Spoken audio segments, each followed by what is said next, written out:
Hola Roberto, un gusto poder estar con ustedes hoy en esta mañana. Como bien dices, por acá fría, pero con solcito, así que hermoso ver ahí cómo están disfrutando las aguas termales. Bien, bien, bien. Nosotros estamos con temperaturas muy elevadas, ustedes están con un poco, bueno, están 3 horas menos que nosotros, ¿no es cierto? 3, 4 horas menos que nosotros en la Argentina. Sí, 3 horas menos. Ajá. Bueno, ¿cómo vio el pueblo mexicano y cómo vos analizás esta asunción de este nuevo mandato de Donald Trump? Y hablando también un poco de estos 100 DNU que firmó, entre ellos la inmigración, ¿no? Deportarlos si no están con los papeles al día. Bueno, fue bastante contundente el anuncio de ayer, ¿no? Sí, justamente ya lo preveíamos, un poco lo veíamos desde la campaña, aunque los analistas, sobre todo los colegas que están en Estados Unidos, no se ponían de acuerdo sobre si Donald Trump iba a cumplir o no esto que prometió en campaña. Finalmente, como bien decías, ha firmado bastantes órdenes ejecutivas el día de ayer que van a tener diferentes efectos y vamos a ver sus efectos a lo largo de las próximas semanas y los próximos meses. Aquí en México, por lo menos, el gobierno ha pedido calma, mesura. Ya en el día de ayer, durante las clásicas mañaneras que mantiene la presidenta Claudia Sheinbaum, lanzó un plan integral para recibir a los retornados, a migrantes y connacionales mexicanos que vivan en Estados Unidos. Recordemos que hay 11 millones de migrantes indocumentados en los Estados Unidos, de los cuales aproximadamente tres cuartos, dicen los medios internacionales, son mexicanos o mexicanas. Así que el gobierno está, en sus palabras, dice preparado para recibir a los migrantes que retornen de los Estados Unidos. Sin embargo, esto va a implicar muchísima presión fiscal para el gobierno de México porque lo que se prevén son diferentes apoyos, según lo que ha dicho la presidenta y su gabinete en el día de ayer. Entonces, desde el punto de vista económico, ya se ha visto con bastante preocupación también justamente la presunción, todavía no sabemos si esto se va a cumplir, pero que ha repetido hoy Donald Trump de elevar los aranceles tanto a México como a Canadá. Recordemos que durante el gobierno de Donald Trump, durante su primer mandato, se Sí. volvió justamente a negociar el Tratado de Libre Comercio entre México, Canadá y Estados Unidos. Entonces vamos a ver ahora cómo esto se conjuga con migración, con el tema de los cárteles. Hoy Claudia Sheinbaum también dijo que en Estados Unidos también hay organizaciones criminales y Claro. un poco, digamos, esquivó la pedrada de Donald Trump del día de ayer desde el punto de vista discursivo, pero vamos a ver qué sucede en las próximas horas y los próximos días. Te hago una consulta, trasladándonos un poco al pasado y hablando un poco del primer mandato de Donald Trump, que se anunciaban medidas fuertes así, después una cosa es si se llevan a la práctica o no. Todo esto de la inmigración, del comercio y demás, en el mandato anterior, ¿fueron tan así cumplidas estrictamente como las anunciaba? ¿O existe la expectativa de que por ahí son anuncios muy fuertes pero no llegan a concretarse? Esa es un poco la incógnita, Roberto, porque como bien mencionas, durante el primer mandato, si bien hubo un discurso muy fuerte, muy radical, recordemos que durante la campaña, Donald Trump lanzó su campaña en el 2016 hablando de justamente puntualmente mexicanos, catalogándolos de criminales, ¿no?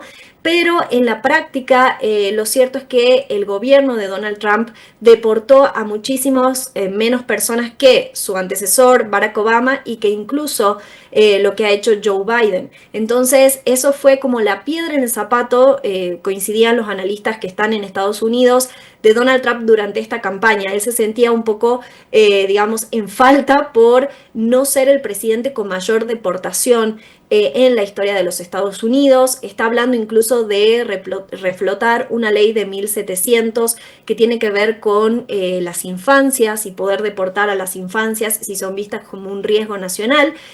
Vamos a ver, como bien dices, si esto lo va a cumplir. Por el momento sí ha sido bastante contundente en sus primeras horas, declarando la emergencia nacional en la frontera sur de los Estados Unidos. Esto quiere decir que podemos esperar mayor militarización, podemos esperar también que haya una mayor concentración de personas migrantes en los albergues.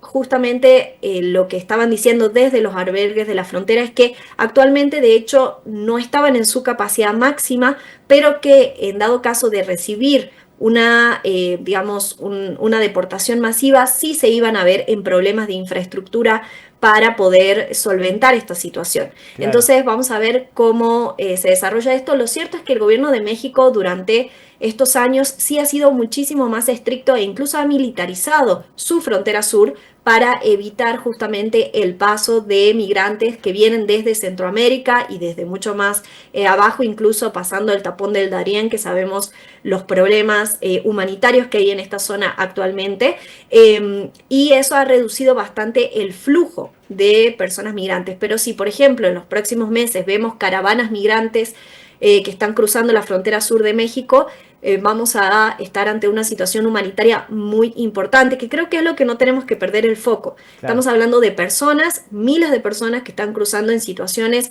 muy complejas y de hecho las entrevistas que estamos viendo a personas migrantes en la frontera entre Estados Unidos y México hablan muchísimo de las inseguridades que están sufriendo a raíz del crimen organizado. Bien, ¿cuál es la situación en México por lo que lleva a que vayan tantos migrantes hacia Estados Unidos? Sabrás que en la Argentina estamos atravesando tiempos muy difíciles también económicos, estamos muy lejos de Estados Unidos, pero la gente está intentando también, en menor medida creo, yendo a España, Europa, a Estados Unidos. Pero ¿cuál es la situación que ustedes viven para que tan masivamente quieran irse, no?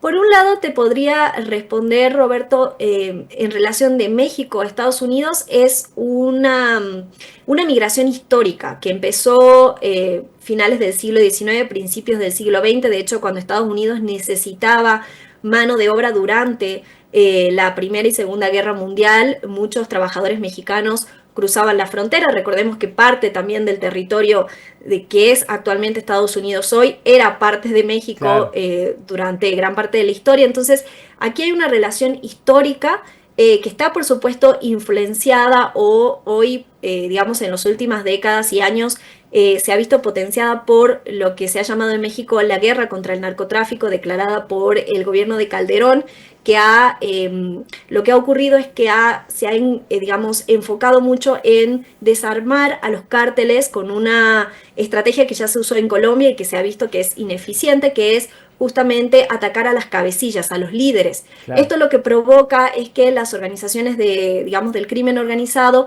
se pulvericen y empiecen a luchar entre ellas por el poder, ¿no? Entonces, esto ha provocado mucha mayor inseguridad y una situación muy compleja, sobre todo en muchas áreas rurales de México, donde muchos campesinos se ven obligados muchas veces a tener que en sus campos sembrar droga, por ejemplo, y eso ha llevado a que muchas más personas se animen a cruzar la frontera en situaciones realmente muy Claro. peligrosas y preocupantes. Pero por otro lado tenemos a migrantes que están viniendo desde Centroamérica, que es lo que llamamos las famosas caravanas migrantes, que las cubrimos desde el periodismo desde el año 2016, 2016-2017, y que también tienen que ver con una compleja situación en Centroamérica, ¿no? En Honduras, en El Salvador, bueno, ahora un poco menos con El Salvador de Bukele, pero no escapa a esta situación, Nicaragua también. Entonces, estas personas en Centroamérica están viviendo situaciones muy complejas, sobre todo económicas y en relación a su integridad física debido al crimen organizado, y migran y en realidad ven a México como un paso más para llegar a los Estados Unidos. Su objetivo es llegar a Estados Unidos, pero por supuesto pasan incluso a veces muchos meses en México esperando poder cruzar. Bien, para cerrar y agradecerte esta comunicación telefónica y vía Zoom con Argentina, ¿qué analizás en cuanto a lo que viene, ¿no? Dejó el poder Joe Biden, ahora vuelve Donald Trump. ¿Qué cambios vislumbrás o qué pensás que puede pasar de aquí al próximo tiempo, ¿no? Porque Argentina también, a través del presidente, que tiene alguna cercanía con Donald Trump, también tiene la expectativa de algunos acuerdos de libre comercio y demás. ¿Cómo ves que viene el mercado, teniendo en cuenta que Estados Unidos es uno de los grandes que maneja la economía del mundo, ¿no? Sí, y de hecho vamos a tener que estar muy pendientes de esta política exterior de Donald Trump. Vemos por el momento una política aislacionista, como lo vimos en su primer mandato. Es una política exterior que Estados Unidos ya implementó durante el siglo XIX, con esta famosa frase de América para los americanos, ¿no? Volver Claro. con este discurso nacionalista, muy puertas adentro. pero a su vez ahora sí combinado con una política exterior agresiva en cuanto a la parte geopolítica. Podemos, yo creo que esperar muchas tensiones con China, lo hemos visto en estas últimas semanas con esto de esta presunción de regresar el canal de Panamá a los Estados Unidos, Claro. la situación en Groenlandia, todo, digamos, en una pugna, son todos escenarios de pugna con China, o sea que podemos empezar a ver o vislumbrar o aparentemente pensar en una potencial guerra fría, quizá ahora sí, incluso que no solo el eje económico, como vimos en el primer mandato, sea lo que rige, sino también incluso un discurso más ideológico, como lo que se vio con la decisión de TikTok, que bueno, por cierto, ahora Claro. se vio pausada durante 45 días, pero que va a tener, creo yo, este tinte un poquito digamos, más agresivo en cuanto al exterior, pero con esta mirada, ¿no?, hacia el interior de los Estados Unidos. Vamos a ver cómo evoluciona la relación con Europa. Europa está viendo con mucha preocupación ya, por ejemplo, decisiones de Donald Trump como, por ejemplo, salirse del Acuerdo de París. Así que eso es realmente preocupante para los acuerdos y consensos a nivel internacional sobre medio ambiente, que ya incluso Estados Unidos está viendo, y lo vimos hace un par de semanas en California, los efectos del cambio climático. Entonces, va a regresar también una política bastante, digamos, tradicional en cuanto a energía, ¿no? Va a volver a las energías fósiles. Entonces vamos a ver cómo impacta eso en la economía de los Estados Unidos y también a nivel internacional. Yo creo que hoy hay mucha incertidumbre, sobre todo en los socios tradicionales, como ven decir, de Estados Unidos. Estamos Bien. hablando de Europa, estamos hablando de Canadá, estamos hablando de México, y una oportunidad o una ventana abierta aparentemente para países como la Argentina. Y digo aparentemente porque también hubo un comentario por allí en el día de ayer que recogía la prensa sobre no necesitamos América Latina. Bien. Entonces no sabemos todavía, o por lo menos yo no puedo vislumbrar con precisión si Milei está vendiendo una relación muy estrecha con Estados Unidos, y como decís, eso se puede traducir más allá del plano personal, porque eso sí es una realidad, que digamos también mucho del entorno, estos empresarios como Elon Musk admiran o se han mostrado, digamos a favor de Milei un poco en el terreno personal, en el terreno de redes sociales.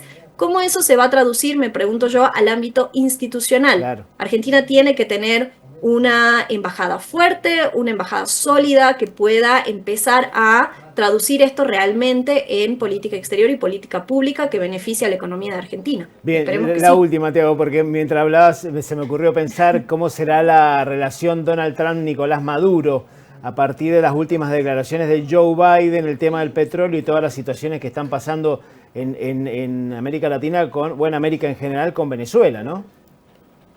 Sí, es también otra gran incógnita, justamente un gobierno de Nicolás Maduro que a nivel internacional estaba bastante aislado. Hemos visto la respuesta justamente de los otros países de izquierda de la región, como es el caso de Chile, como es el caso de Colombia, que no ha Claro. reconocido al gobierno de Nicolás Maduro. El día de ayer estaba invitado justamente el otro candidato a la Claro. presidencia de Venezuela. Pero Donald Trump también en su anterior gobierno hemos visto que es bastante pragmático, ¿no? En separar la parte económica o la parte ideológica. Entonces, yo lo que vislumbro es quizá un camino de doble vía. Por un lado, seguir con lo discursivo en contra de Venezuela, con la parte más ideológica, Claro. sobre todo la cercanía de Venezuela con China, por ejemplo, pero caminar en el punto de vista económico, quizá con algunos acuerdos que no tengan que ver, digamos, como unir esta parte política con la económica, ¿no?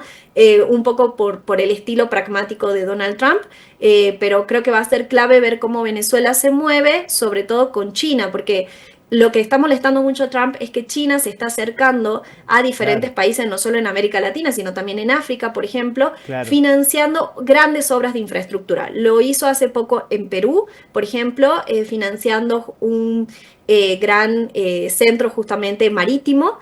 Y eso, por supuesto, que molesta a Donald Trump porque son intereses chinos que están ganando puntos geoestratégicos muy importantes, ¿no? Entonces, creo que va a tener que ver, digamos, en síntesis, la relación que va a tener Trump con América Latina va a depender de la relación que América Latina establezca con China y cómo se Exacto. van moviendo esas fichas. Bueno, excelente tu análisis, Jessica. Agradecerte mucho esta comunicación con la Argentina, con la señal TVO. Seguramente en cualquier momento nos vamos a poder comunicar y agradecerte por esta nota. Que tengas una buena jornada y muchas gracias. No, gracias a ustedes y cuando necesiten, estamos de este lado. Bien.